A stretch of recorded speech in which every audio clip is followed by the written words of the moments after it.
Hello and good day, everyone.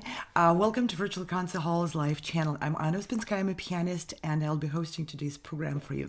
And as always, we are here with a purpose to connect artists and audiences in live, real-time culture and music programs and news from around the globe.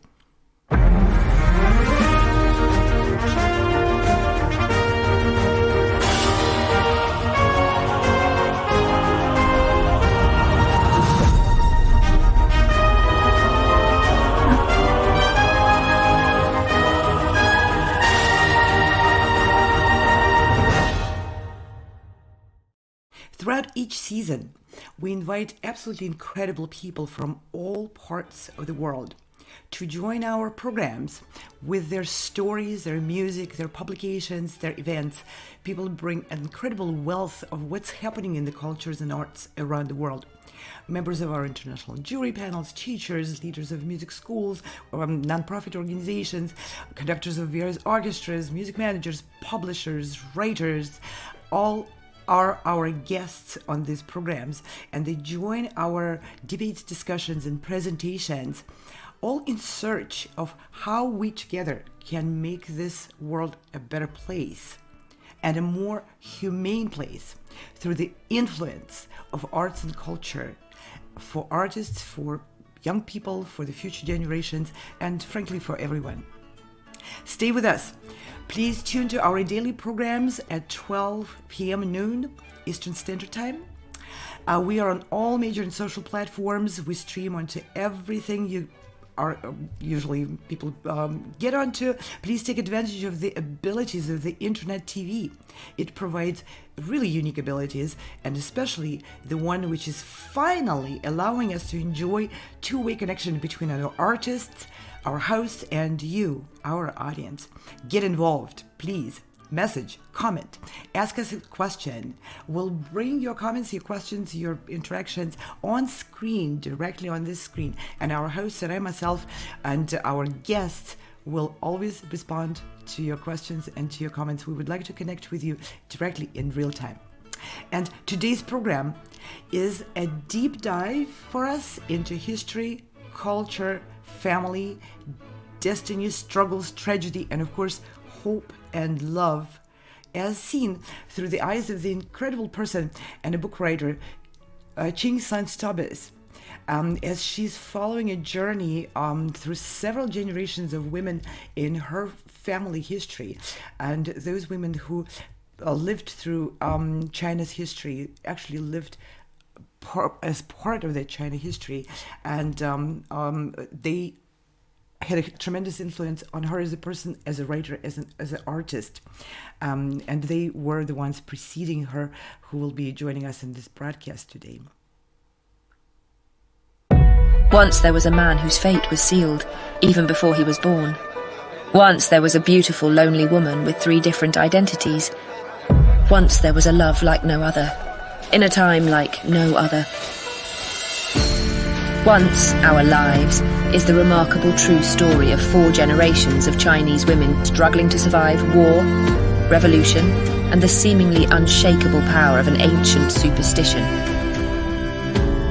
Once Our Lives, available at Amazon.com, Barnes & Noble, and independent bookstores.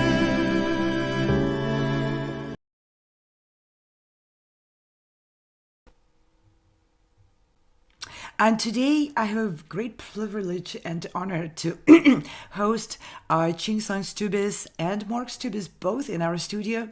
Qin is a newspaper columnist and writer.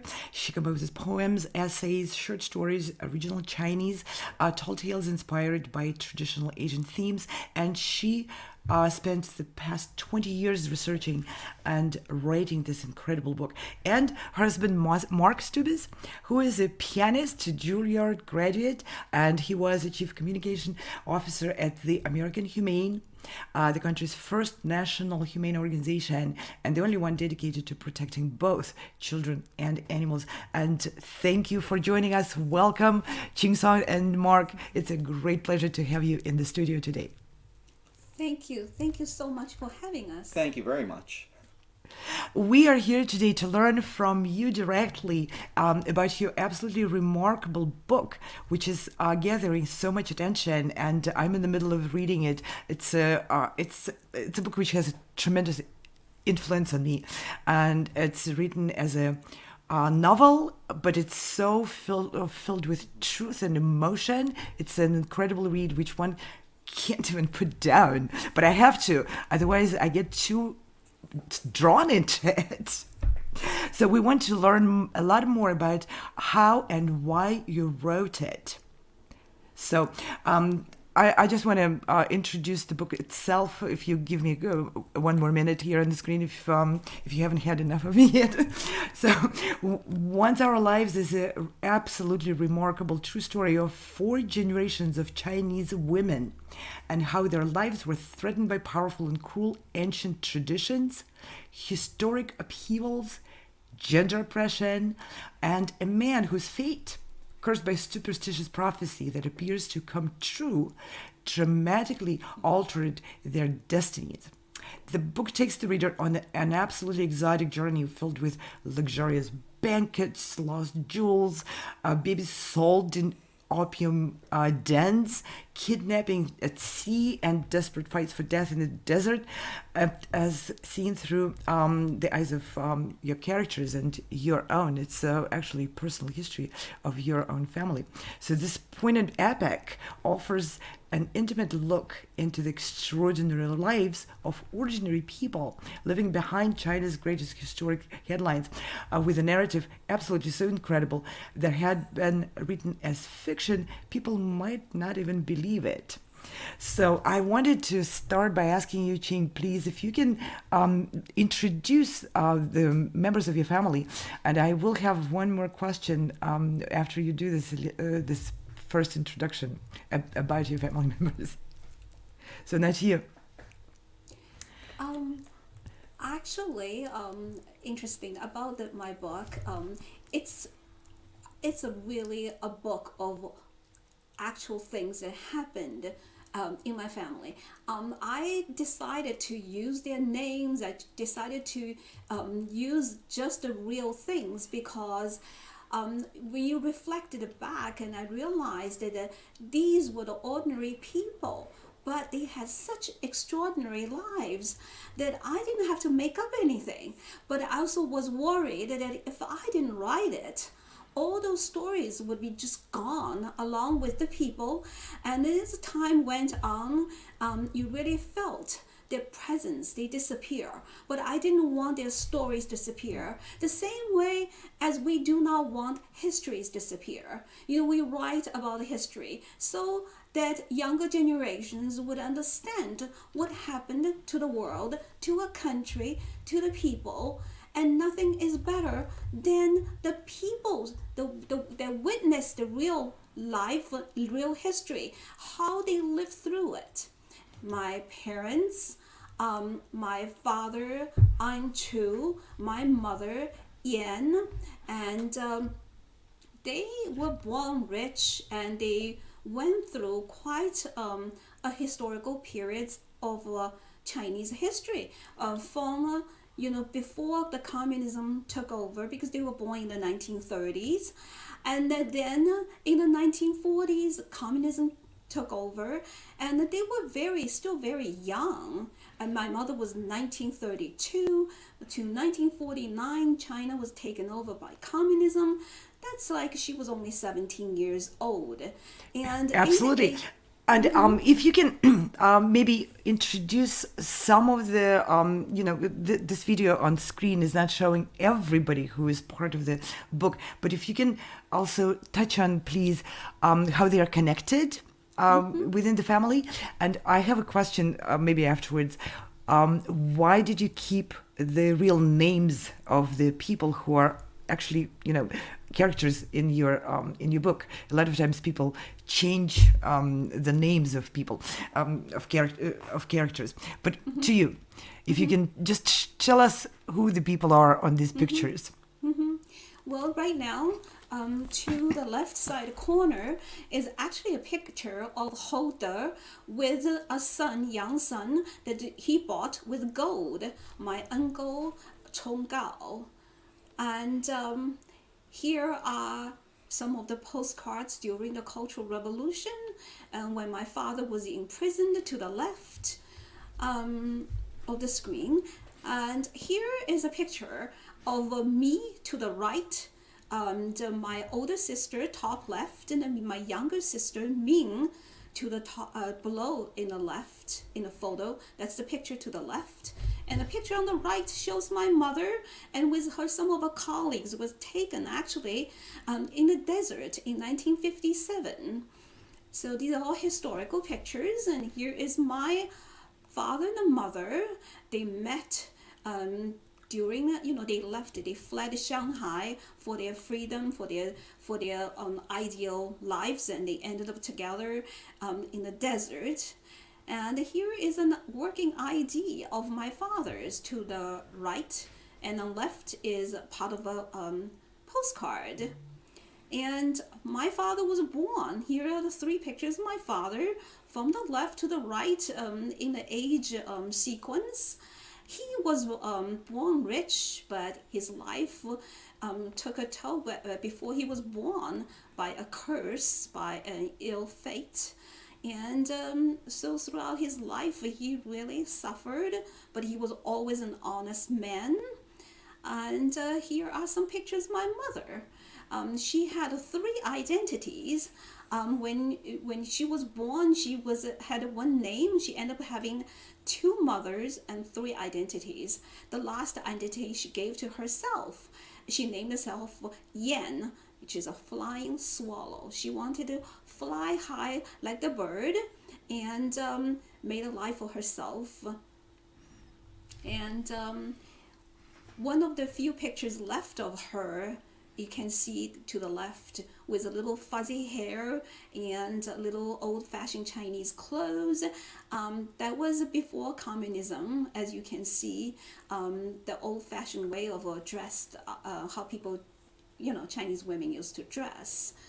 And my father and mother actually got engaged and married in 1957 when they were in the desert city of Zhangye, where Kublai Khan and once lived. It's like the old Silk Road, and they really had a tough life together.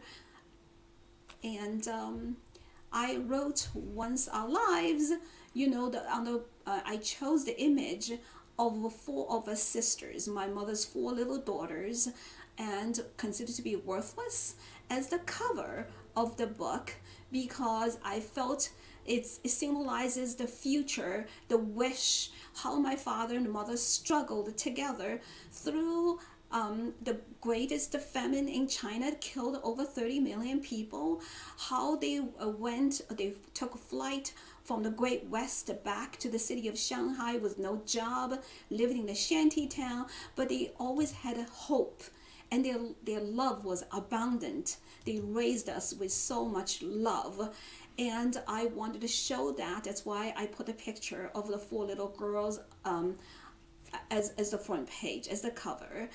I actually, to address the question why I use the real names, I felt, it's a history. It's like you're writing about Genghis Khan and you try to change his name. You don't really want to.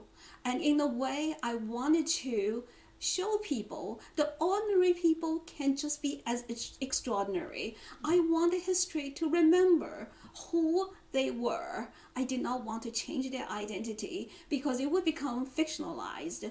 This is actually a true out and out non-fiction book about the real history, about ordinary people who all have names, and what they did was extraordinary things in anything but an ordinary time. So that's what my intention. Qing, I have one question to you as a writer. You're a professional writer. You're a columnist, and you have, a lot of professional experience with writing. Reading your book, what struck me immediately is how deeply you're able to go into the emotions and visualizations and imagination, all this really true, unique and genuine response to the circumstances, and a lot of those are very dramatic circumstances you're describing, from the characters who were then and there in those circumstances, and walking down the streets and responding and feeling and thinking, imagining. How did you do that? I think that I did before I became a writer. I probably never realized that I was gifted with some sort of a very special how I remember things. I remember them actually as pictures.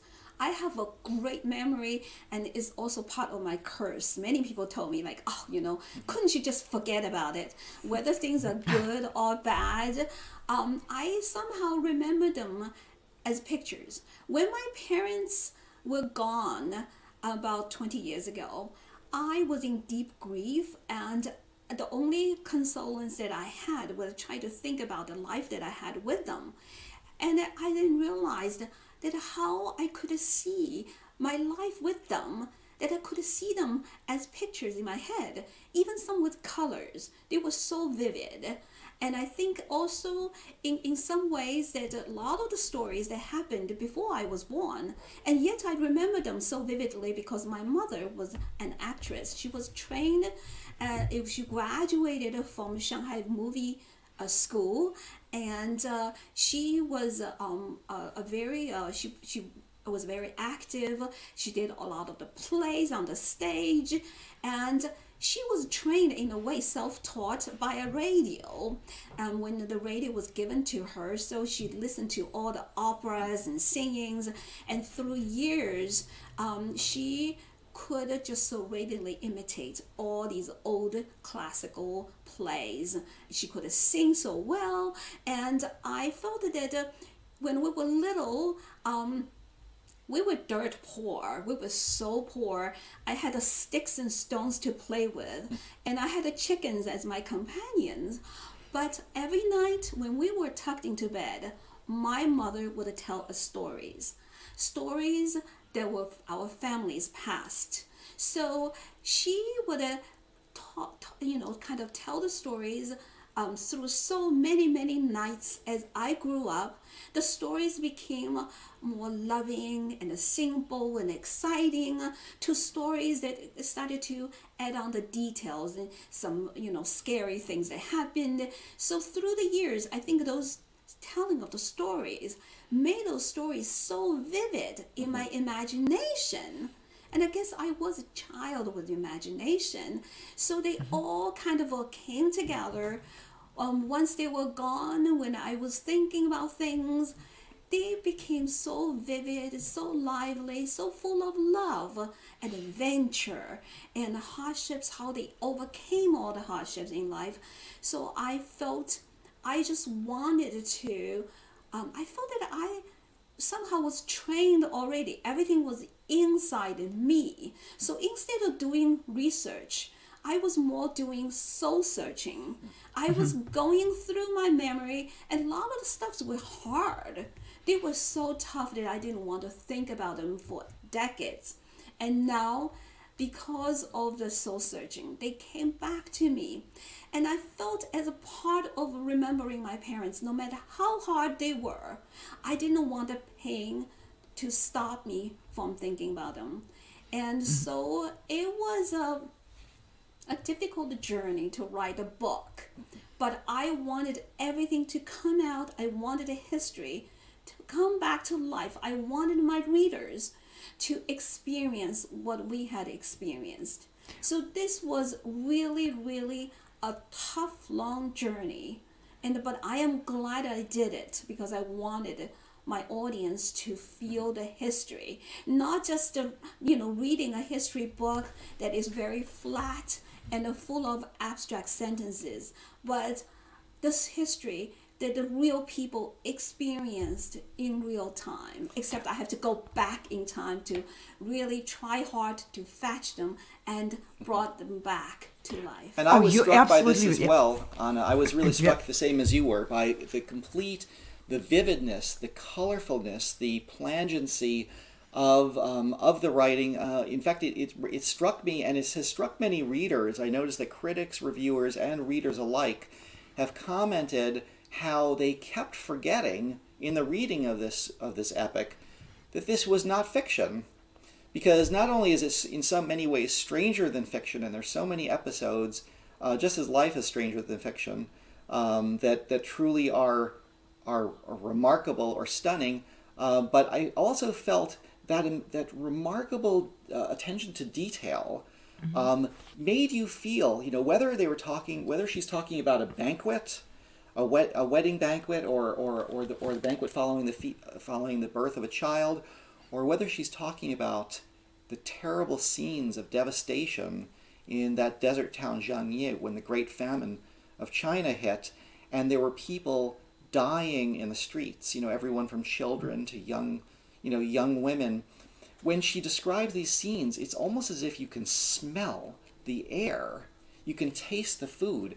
And for me, the greatest thing, of course, being in the arts myself, she uses words like we use notes. The same way that when, playing with a certain tone, a certain phrasing, there could be a hesitancy, evokes the strongest of feelings, the same she does with words. And for me, it was quite a journey to follow the journey of herself and her parents as they live the ups and downs, life and death, the scenes that were in that book. And I wanted to ask you, Mark, because you've been married for a while, and so as a couple, I'm sure that book took a very important part of the family life currently, of your today's family life. Of course, it's a history of Qing's previous family, but it has such a strong connection to today and to the future. And Mark, you were part of it. So if both of you can please reflect on how that and your family life merged together, the writing of the book. And well, if you don't mind, I'll start. I know we please. have a lot to say on this, but I mean, for me, I think that sometimes you feel as many people get married, and they may have known each other for 3 months or 6 months or a year. And by the time they get married, they feel, gee, I pretty much know that person. And over time, that's an overestimation, though. Yeah, I mean, historically, many times, people almost get tired of hearing their spouse, recite the same stories at dinner to guests and things like this. That's right. This has been we've had the complete opposite situation. For me, who grew up on the Upper East Side of Manhattan, into an upper middle class family filled with the arts, but many comforts, let's say. For me, as she wrote this book and as she let me read various iterations, I was not only overcome by the stories. I mean, you're talking about stories of her mother being captured by pirates. Exactly. You're talking about family And members dying. if you don't mind me Yes. interrupting, that scene is absolutely incredible, because she is. I can feel the feelings of that girl being left there with all those trunks of treasury, which is supposed to deliver to the other side. I mean, it's a day trip, which ended up being 2 weeks in a captivity. But as she's describing her aunt putting the charcoal on her and saying, well, you're skinny, you're not going to attract attention, and then putting on herself and realizing, oh, my gold rings are going to betray me. I mean, it just comes to life like I was there. That's absolutely stunning effect of that book. But back to you, Mark, please. No, you're absolutely right. I mean, these are details that I think are thrilling to the reader. But for me, it was for me over the last 20 years as she's written this book, it really represented a kind of an unfolding, a discovery of who my wife was. Because as much as I appreciated her gentleness, her sort of brilliance in so many ways, what I didn't know were all this background, all this what we call now backstory. And it made me, as I learned these things, appreciate her more every day, and made me love her more every day. I think you could hardly fail to love someone who has been through the experiences that she has been through, and to empathize with the characters. And you feel as if, I mean, when you're talking about, even if it's a grandfather or an uncle or someone else, you put yourself in you're actually not putting yourselves in their shoes, you're wearing their shoes. You feel as if you're there. And so, again, to answer your question, I think it was a wonderful process of discovery, a journey of discovery of the woman that I had married 34 years ago, and yet every day brought some new revelation. And It's not Qing, that, for you? yeah. It's not that I didn't want to tell him about my past, but it was a kind of past that I had buried a long time ago.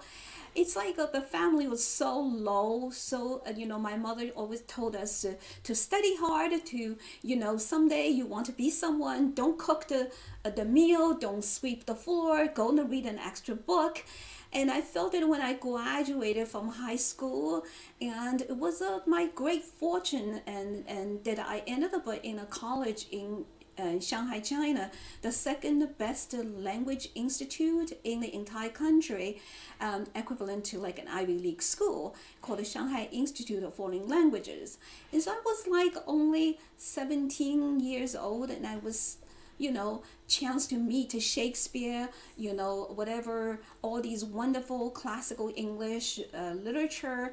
And I was struck by Thomas Hardy, Jane Austen, and the Bronte sisters. So I just wanted to use that strength to swim upward and study hard. I lived in a dorm away from home, and then ended up getting a job as an international tour guide for the government for 7 years, doing cultural and tour guiding for the American tourists in Shanghai mostly, and I also traveled around the country.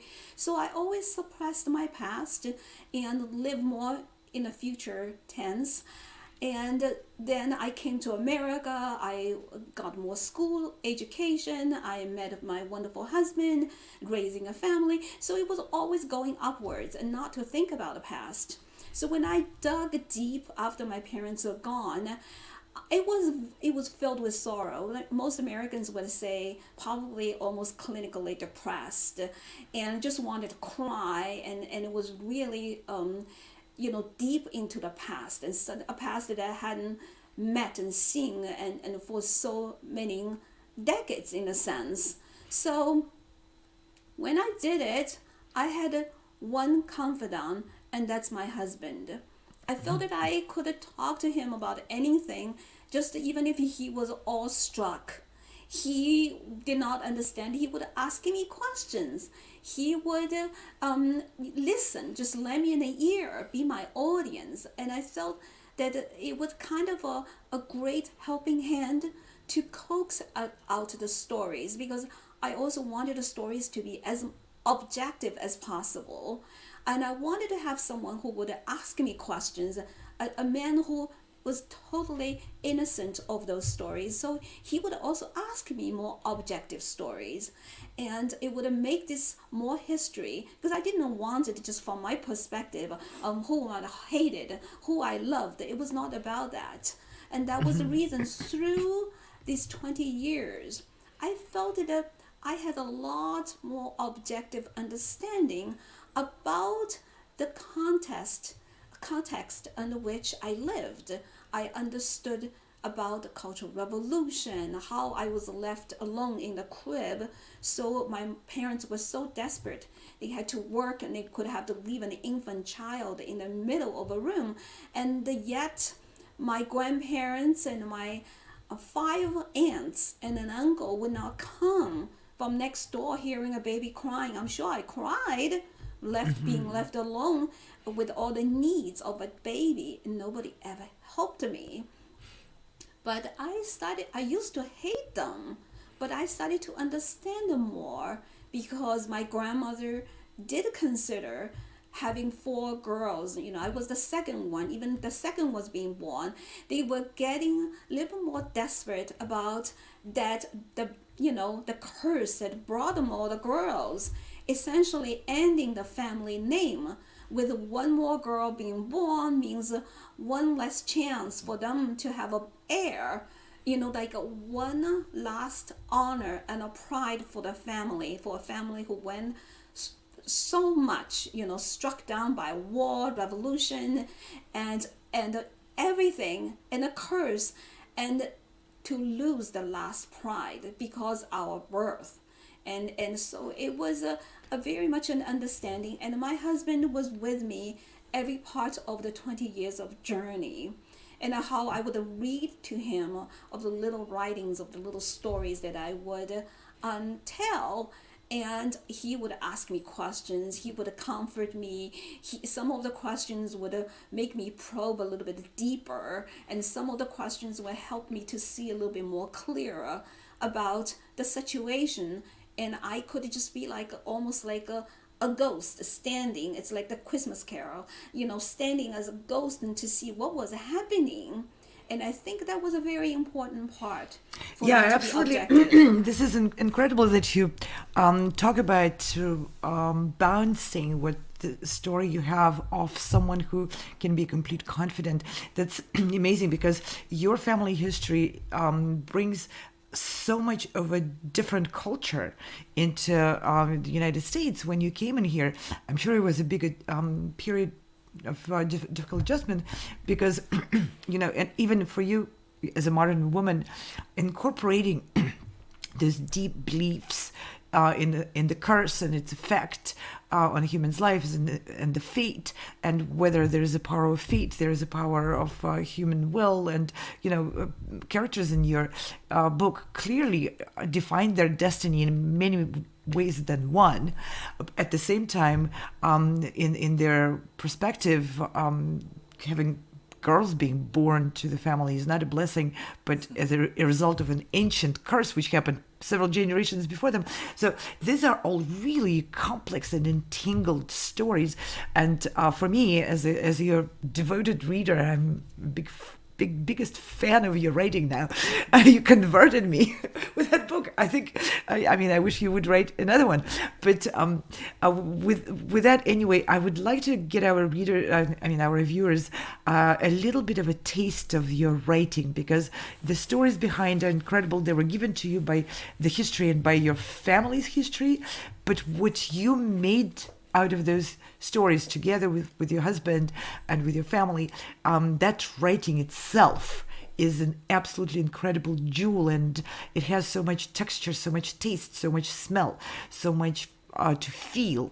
So I would like people to open up a page and just get a little bit of a sense of what that book actually going to carry to them when they read it. And maybe just give a little background of what this will be. Yes, actually, I'm going to take from the middle of the book, because I want to, I think we were talking about the girls, we were talking about how my family treated me being born as a girl and not as a boy, and why gender was so important at the time. And I want to read an episode about my mother giving birth to me, and how she felt from a mother's perspective, and having a daughter, and not any mother, but my mother. The entire Sun family waited nervously for the arrival of Anchu's second child, praying to the goddess of mercy, lighting incense, and hoping that this time the baby would be a boy. It had to be a boy. Anchu's brother had just had a child, and it turned out to be another worthless girl. Having too many girls meant that the family was being weighed down by yin, dark energy. The Sun family needed the males to boost its strength and continue their proud lineage. They got their chance 3 months later. Yan went into labor and was admitted to the Shanghai No. 1 Maternity and Child Care Hospital. After 23 hours of labor, fate rendered its verdict, and a woman doctor presented Yan with a little bundle. Me. "Congratulations," she said. "It's a lovely little girl." The doctor was a small, middle-aged woman who looked as if she had not slept for a month, with puffy eyelids and a complexion drained pale by overwork and a tangled, messy hair. She looked more exhausted than her patient, but her eyes were kind and so was her voice. "You've got a very special baby." She was the only girl out of the 13 babies born here today. "See how white her skin is? Almost translucent. It's obvious that since this is the year of the mouse, she must be from the lucky kingdom of white mice." She reached out her right index finger and gave the baby's face a gentle brush. "Hundreds of babies I brought to this world," she went on, "but your daughter is one of only 2 that were born so white. I would be very flattered to be her godmother and see her grow up." Yan did not respond. The doctor was perplexed by Yan's silence and began to wonder if Yan had heard what she said. "Kamergu, are you all right?" Yan was not just physically tired. She was emotionally drained. Another daughter was a blow to all her hopes. She needed a boy to please her husband and get a troublesome son family off her back. Envisioning their reaction to the birth, she felt defeated. It wasn't that she didn't want another daughter or that she preferred boys to girls. She loved Ping and knew that she would love this little white mouse baby as well. But the boys and the women who bore them fared better in this world than girls and the luckless ranchers who kept defiantly churning them out against the wishes of their ancestors. Yan knew full well that both she and her new baby would leave the hospital in a worse position than when they entered it. The hardship of being girls would always follow them. Yan's life had told her so. If she were a boy, she could have gone to school and had a very different fate. Wealth could be confiscated, but not knowledge. She could have been a teacher, a scientist, or even a doctor. She felt sorry for her daughters and felt like apologizing for not having made them boys. She had been praying for a boy every single day since the beginning of this pregnancy, but still ended up having a girl. Why? Why couldn't she have boys like all the other women in this ward? Hadn't fate already cheated her enough? Did it have to deny her the smallest chance to make her life easier? Yan realized the doctor was still holding her baby. She looked into her puffy eyes, thanked her, and took the child. Although in old days white skin was a happy sign of high birth and easy life, Yan knew better. When Anshu was finally allowed to come in to see the baby, it took only 5 minutes for them to abandon any notion of using one of many poetic, hopeful, and furry girls' names so favored and savored in the old China. Instead, they agreed to call me by the serious-sounding name, Qing. Although in English, it looks and sounds similar to the name of the Emperor Qin first unified China and gave the infant nation its name. The character my parents picked out was anything but ambitious or noble. It was a name for a new, harder world that, like Yan, would continue to suffer the birth pains of its time. The girl, whose white skin promised ease and privilege, was instead named Diligence, because her parents knew that only through struggle, patience, and hard work would this poor mouse ever stand a chance to someday be someone. That's an amazing passage. And it's about you, and here you are, an author of an incredible book, not only standing a chance, but commanding it, commanding your readers, commanding your audience, inviting them into this extraordinary journey of overcoming the curses and fates and prejudices and biases of your own parents. Unbelievable.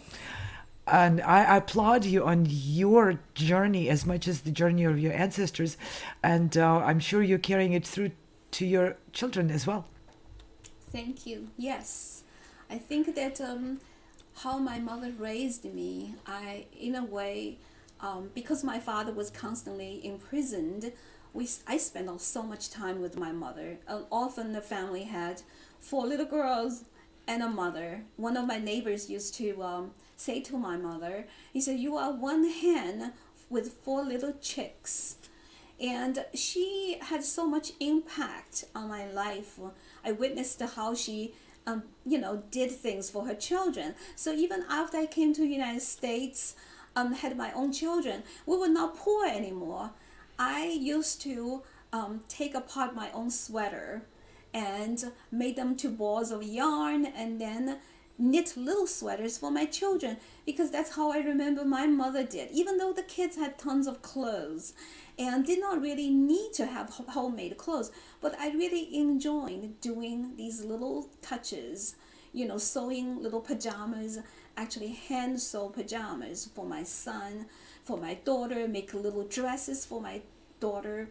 And I enjoyed using my hands and sew things together, because I remember how my mother used to do those things for us and told us always, go and read an extra book.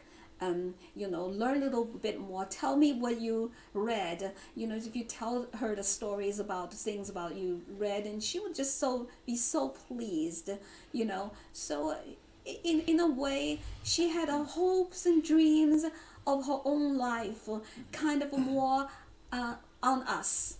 Whatever we did, we were fulfilling the life's achievements for her as well. That I did understand that. And eventually, I think one of the things that struck me, and certainly goes to the mission of your program, is how arts and culture was the life raft that saved Qing. Because, here you have a family where the father was an honest, good man who was unfairly imprisoned by the state for speaking out against the injustices that he saw around him. A very desperate family that almost had no food. The little girls had to go out scrounging for for a handful of rice each day, when they were only little tykes, and all this was going on, and it is really rather stunning to see that the journey that she made. Because why? Because of books. That her mother made sure that if they had a few small coins, she would buy the children a book. Qing studied hard in school. She was lucky enough to find an eccentric British professor who was living in Shanghai, and just out of who knows why, some whim, decided to take her under his wing and teach her English. She was able to get a borrowed radio and listen to English broadcasts. And so, as a result, she was able to get into the Shanghai Institute of Foreign Languages and make a completely new life for herself, pull herself out of a shantytown where there were no opportunities. No opportunities were offered to anyone in those situations. And here she is, and has become now a member of the culture establishment. So I'm particularly proud of her for that journey. And again, it's just showing what you seek to do here all the time with virtual concert halls, is to show that arts are not just a nice thing, they're not just a comfortable thing. They are important, they're meaningful, they're reflective of the lives we lead, and they also allow people to find a power within themselves that Absolutely. that changes the world. Yeah, and Qing, you are a living, walking, talking example of the culture being an empowering force, and not only motivation, but the actual events which happen in your life, which were result of your own doing, of your own connection to the arts and culture and education, is incredible. Lifting a girl from the streets scrambling for scraps of food to your life today, and your the ability of your family to share that life and give that to your children is an incredible power. And in your book, I also noticed this is something, as a cultured Russian, am very attuned to, and I love it very much. You, in the middle of a descriptive story or moment describing an event, you throw in almost like sentences which I want to turn into headlines. And you do it so with such an ease. Like in that passage, you mentioned that, well, there's always a saying that wealth and goods can be taken away from a person, but knowledge, understanding, and skills cannot. I mean, this is pieces of wisdom which. I want to turn them into a plaque and put it on the wall. And your book is peppered with that. For anyone who pays a little bit of attention to the turns your speech and your writing takes. That's another remarkable part. I want to urge our viewers to get the book and immerse in that emotional and historical journey. But not only, do be on the lookout for those pearls of wisdom to carry with you, because those are the summaries of what your own doing can produce in life, how much good, how much love, how much opportunity and future you yourself bring by that transformation of your background and where you are now. I do believe that, I want this book to be about the humanity, no matter where your background is, where you're from, how old you are. Never too late to realize the true value of ourselves. And one thing is, cannot be passive. We cannot be passive if we want to wait for things to happen. If we always be on the receiver end, you cannot change your lives. I think one way of changing it is we do need to play a role in our own lives. We need to know what we want, and then just keep on working hard at it. Even the darkest moments, their sweetness, their happiness, and no matter what you are suffering from or how much you are suffering, there are positive things to anchor us. I do believe, because I'm a Chinese, that the entire world cannot be all dark. The only reason the word darkness exists is because there is a bright side on the other end. And the darkest tunnel, you can crawl out toward where the light is. And that's how we can get ourselves out. No matter it's a physical, emotional darkness, there is a determination and bravery we should instill upon us.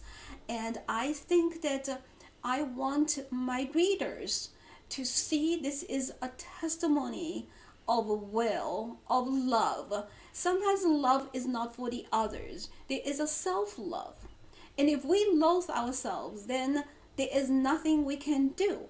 We have to love ourselves, and thinking about it's a life. Every life is so precious because we are here once walking this earth, and we're not going to be here forever.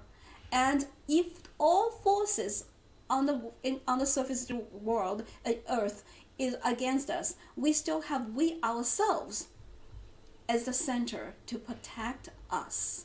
And we can do that. Find the things we would love, would enjoy doing. We're already doing much better. And I think, in a sense, that I was very lucky, very fortunate to have a mother who actually came from a great family, and she had seen the upper society, what life was like. And it was like she bring it down through the tunnel to tell me, like, gee, it's not so bad. If only we can get out of these horrible things, we can have a better life. And I felt that the encouragement, knowing there's a better world out there, I think it did help me to kind of almost, she was my guide. She was giving me the little shaft of light to see, here, it's up there, we have to get out and get to that, closer to that place. And I think that really helped. And I hope that with my book I will be able to be the one to have this little flashlight and show it to my readers. Hey, the world, is out there, and there is a humanity, and we can get to a better place and have a better world. And that's what I really hope, to embrace ourselves with love. And it's very important. Yeah, this is a wonderful mission you're on, and I'm grateful that you are on it and showing the example of how you can walk along that path. We are coming to the end of our time for this program, but before we say goodbye, I was going to ask if you might want to read another passage. Thank you. Thank you. Well, I want to, since this program is about art and how much even my mother, how she tried hard to get into the arts, and may have, by the way, saved our family with her stories, with her love, with her, how she pursued art as a woman and how hard it was. And she tried to get into the art world through the little self-training radio, as I said previously, learning the plays, learning everything, and how my grandfather thought about what was she getting into. Okay. She joined a performing art society at a time called the Dongyi Performing Art Society, so I need to point that out. Yan felt an urge to get out of the apartment and work on something more meaningful. So she went to the Dongyi Performing Arts Society to continue her career. Holder was glad to see her getting out of the stifling apartment. He even went so far as to see her performances a few times. A proud smile rose on his sad face every time she recalled his daughter standing at the center of the large stage, playing the heroine of The Great Storm, a famous play at the time. Yes, my daughter. Only a daughter from the Gu family could have done so well. But the dilemma was clear. The Gu family was a dignified one. What would the ancestors think about her being involved with the vulgar career of acting, which was almost on the level with prostitution? In the old days, the poorest families would sell their daughters to performing groups to entertain the rich. Even though the Communist Party made it clear that acting was now a respectable job, but because the actors and actresses worked for the government for the entertainment and education of the masses, being on the stage meant his daughter could be seen and admired by everyone, not just by those who loved and admired her, but also by the lusting eyes of all men. Holder could just have stopped her from performing by using blunt words or locking her in her room. But he didn't. He wasn't sure what to do because he was torn between his wish to preserve his daughter's happiness, of which she had so little, and the wish to defend his ancestors' honor.